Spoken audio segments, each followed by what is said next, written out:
The British Empire knew Somalis were the most intelligent.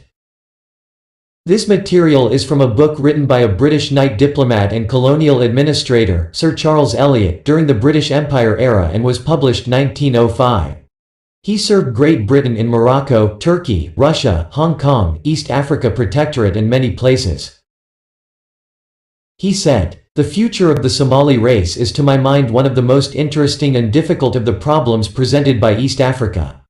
For the present, I advise that we leave them alone, or at least avoid as far as possible the task of attacking them in their own territory.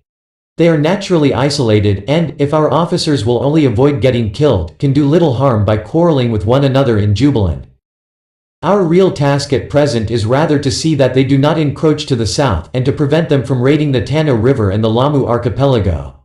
But we can hardly avoid in the future the further task of making a permanent settlement in Jubaland, and the delimitation of the Abyssinian, meaning stop Somali region expansion, frontier may perhaps precipitate that settlement. Certainly to be desired that we should utilize the Somalis. There can be no doubt that they are the most intelligent race in the Protectorate, though it may be urged with some justice that they are also proud, treacherous, fanatical, and vindictive. Too much stress, I think, is often laid on these bad qualities, and it is certain that the average Englishman has little sympathy for the Somali. He tolerates a black man who admits his inferiority, and even those who show a good fight and give in, but he cannot tolerate dark color combined with an intelligence in any way equal to his own.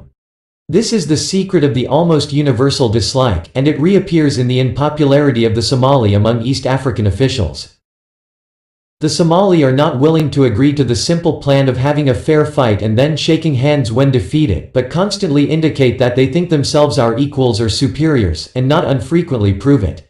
Whenever it is worth our while to occupy Jubaland, and let them see a few hundred white men instead of half a dozen officials, which is literally all that they know of us at present, I anticipate that we shall not have much difficulty in getting on with them.